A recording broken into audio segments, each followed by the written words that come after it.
गैरसैंण में आयोजित विधानसभा सत्र के दौरान मुख्यमंत्री पुष्कर सिंह धामी ने आज प्रातःकाल भ्रमण के समय तैनात सुरक्षा कर्मियों से भेंट की। उन्होंने पुलिस बल की आवास, भोजन और अन्य आवश्यक व्यवस्थाओं की जानकारी ली। मुख्यमंत्री ने कहा कि कठिन भौगोलिक परिस्थितियों और प्रतिकूल मौसम में भी पुलिसकर्मी अदम्य साहस और प्रतिबद्धता के साथ कर्तव्यों का निर्वहन कर रहे हैं, जो हम सभी के लिए प्रेरणादायक है। उन्होंने विशेष रूप से धराली जैसे आपदा प्रभावित एवं दुर्गम क्षेत्रों में पुलिसकर्मियों द्वारा प्रदर्शित अनुकरणीय कार्यक्षमता और सेवा भावना की सराहना की। मुख्यमंत्री ने कहा कि इस समर्पण ने संपूर्ण पुलिस बल की कार्यदक्षता को नई पहचान दी है।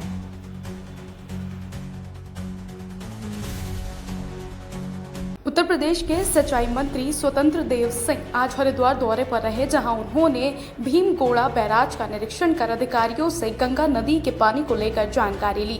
इस दौरान उत्तर प्रदेश के सिंचाई मंत्री ने कहा कि उत्तर प्रदेश के जिन जिलों में बाढ़ से किसान और स्थानीय लोगों को नुकसान हुआ है, उसके लिए सरकार हर संभव मदद करेगी। उत्तर प्रदेश सरकार के कैबिनेट मंत्री स्वतंत्र देव सिंह ने हरिद्वार स्थित भीमगोड़ा बैराज का निरीक्षण किया। उन्होंने कहा कि इस महीने भीमगोड़ा बैराज से गंगा नदी का पानी 3.5 लाख के आसपास डिस्चार्ज हुआ था। वर्तमान में अभी मैंने देखा कि रजिस्टर्ड 1,56,000 पॉइंट इस समय डिस्चार्ज हो रहा है। भीमगोड़ा बैराज हमारा नियंत्रण में है, आगे भी हमारा बलिया तक नियंत्रण में है। आगे जो बाढ़ आया था अब वो घटने लगा है। उत्तर प्रदेश राज्य के अंदर भी आदरणीय योगी जी की नजर भी है और समीक्षा भी करते हैं। शासन, प्रशासन और सिंचाई विभाग के सभी अधिकारी कर्मचारी सड़क पर हैं, जनता जनार्दन की सेवा में है। किसी प्रकार की कोई कठिनाई ना हो, इसीलिए सरकार शिद्दत के साथ काम कर रही है।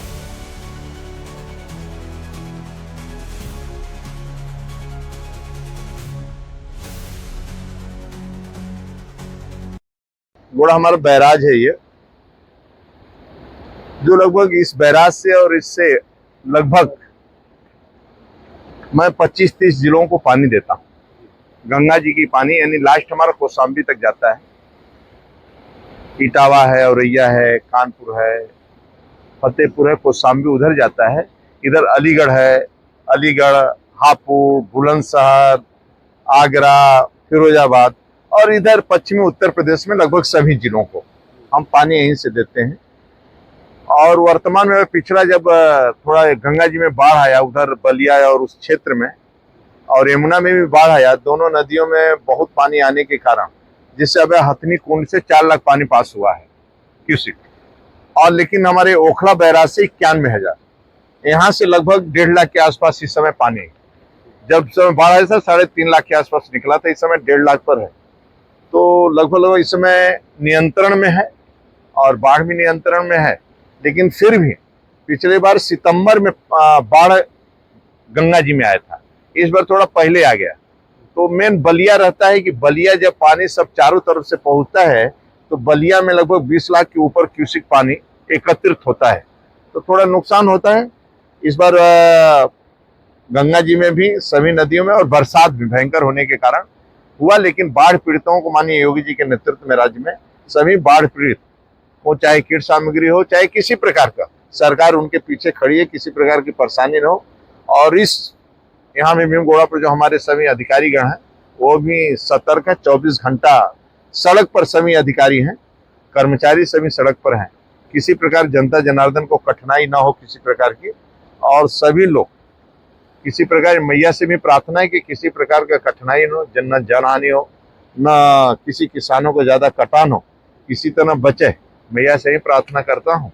और सभी सरकार और लगा है माननीय योगी जी के नेतृत्व में राज्य के अंदर सभी लोग, चाहे राशन वितरण हो, चाहे किट का वितरण हो, सभी थोड़ा इस समय फर्रुखाबाद, हमारा बदायूं और कासगंज उधर भी पानी भरा था। मैं उन जिलों का भी दौरा करके मैं आया, तो बाकी जगह नॉर्मल होता चला जा रहा पानी। थोड़ा भराव है, जो नदियों के किनारे लोग थोड़ा बसे हुए, उस समय भराव है लोगों का, लेकिन नियंत्रण में है, कंट्रोल में भी पूरी राज्य। मुख्यमंत्री पुष्कर सिंह धामी ने विधानसभा सत्र में विपक्ष के हंगामे को दुर्भाग्यपूर्ण करार दिया। उन्होंने कहा कि मानसून और आपदा की कठिन परिस्थितियों में भी सरकार गैरसैंण जैसे संभावनाओं और भावनाओं के केंद्र में सदन लेकर आई ताकि जनता के मुद्दों पर गंभीर बहस हो सके, लेकिन विपक्ष ने कानून व्यवस्था पर चर्चा की मांग करते हुए खुद ही सदन के अंदर अराजक माहौल पैदा किया और लोकतांत्रिक मर्यादाओं की धज्जियां उड़ाई। सीएम धामी ने पंचायत चुनावों में भाजपा की भारी जीत का उल्लेख करते हुए कहा कि राज्य की देवतुल्य जनता ने निकाय, पंचायत और विधानसभा चुनावों में भाजपा को जिम्मेदारी सौंपी है, जिससे विपक्ष हताश और निराश है। उन्होंने स्पष्ट किया कि प्रदेश में निष्पक्ष चुनाव हुए हैं और जहां विपक्ष दलों की जीत हुई है वहां भी सरकार ने कोई हस्तक्षेप नहीं किया। मुख्यमंत्री पुष्कर सिंह धामी ने कांग्रेस पर आरोप लगाया कि हार के बाद वो कभी ईवीएम, कभी चुनाव आयोग और कभी प्रशासन पर ठीकरा फोड़ने की आदत दोहराती है। आपदा के समय में ये विचार हुआ कि सदन भराड़ीसैंण गैरसैंण में चले, जो हमारी एक संभावनाओं का केंद्र है, भावनाओं का केंद्र है, और सभी लोग बहुत मुश्किल से, तमाम जगह पर सड़कें भी टूटी हुई थी, उसके बावजूद भी यहाँ पहुँचे हैं। पूरा सदन यहाँ पर आहूत किया गया है। सदन में बहस होनी चाहिए थी, जो जनता के मुद्दे हैं उन पर बात होनी चाहिए थी, लेकिन विपक्ष ने जिस प्रकार से कानून व्यवस्था की धज्जियां उड़ाते हुए वो कानून व्यवस्था पर चर्चा करने की बात कर रहे थे और उन्होंने कानून व्यवस्था खुद ही अंदर तोड़ दी।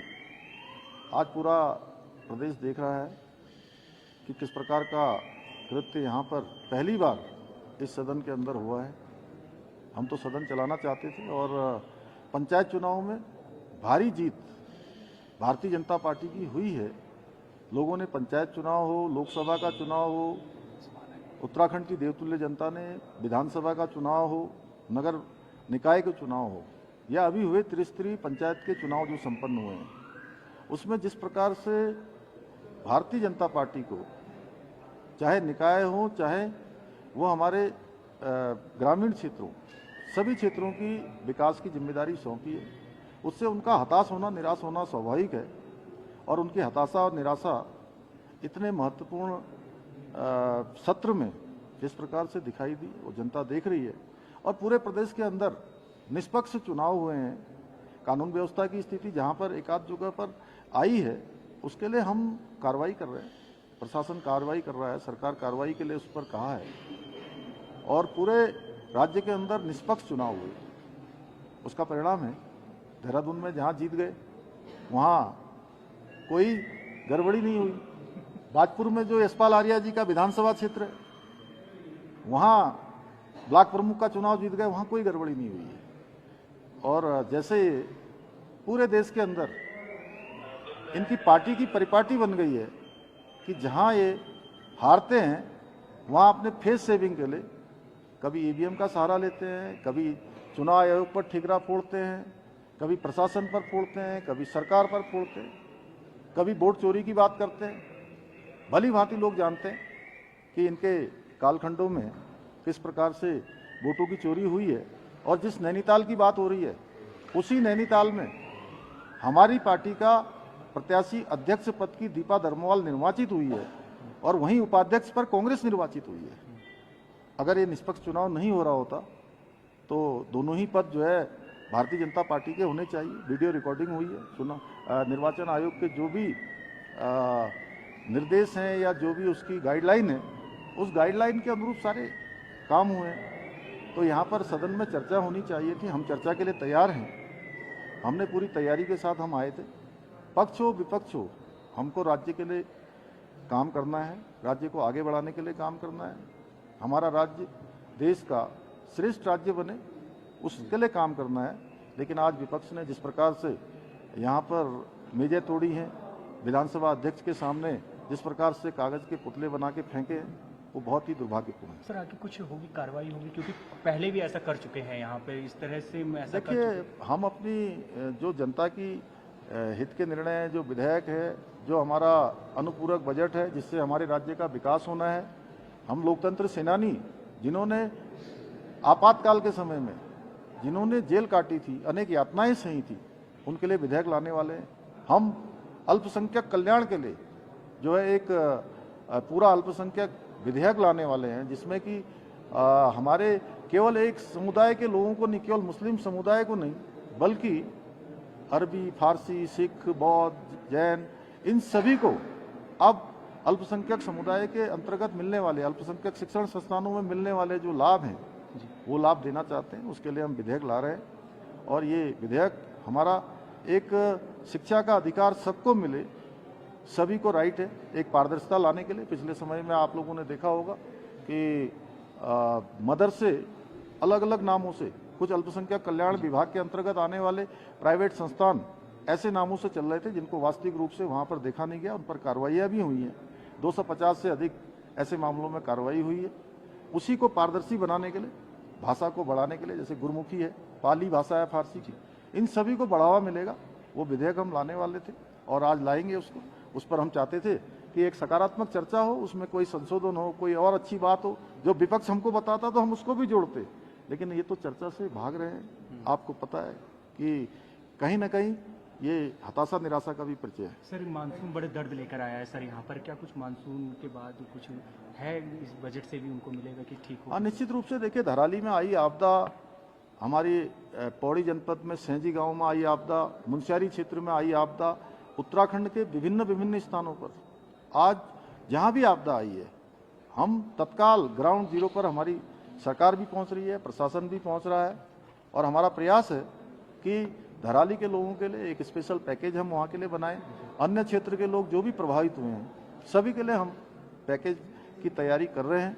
सभी लोगों को राहत देना, उनकी सहायता करना, ऐसे समय में हर एक परिवार के साथ खड़ा रहना। और हम तो चाहते थे कि आपदा में भी चर्चा हो, क्योंकि ये आपदा का समय पक्ष विपक्ष का समय नहीं है। आपदा रोक पाना किसी के बस की बात नहीं है, लेकिन आपदा के बाद होने वाला जो रिलीफ है, जो सहायता है, वो तत्काल हो, रिस्पॉन्ड टाइम कम से कम हो और हम ऐसे समय में लोगों के साथ खड़े दिखाई दें। वहीं जहां सरकार खड़ी है, प्रशासन के लोग खड़े हैं, अन्य लोग खड़े हैं, विपक्ष केवल राजनीति कर रहा है, टॉर्चों से देख रहा है कि कहां नकारात्मकता दी जा सकती है। ठीक है सर, धन्यवाद। कौन सा? समान नागरिक संहिता। समान नागरिक संहिता तो हमारा संकल्प था और वो हमने लागू कर दिया है। उसमें कुछ टाइम बढ़ाने की बात थी, क्योंकि जुलाई तक उसका टाइम था। उस टाइम को पहले ही सरकार ने, हमने मंत्रिमंडल में प्रस्ताव लाकर बढ़ा दिया है। उसको विधानसभा की जो है उसमें विधेयक के रूप में उसको मान्यता मिलनी है, उसका टाइम आगे हो जाएगा। ठीक है सर, ठीक है।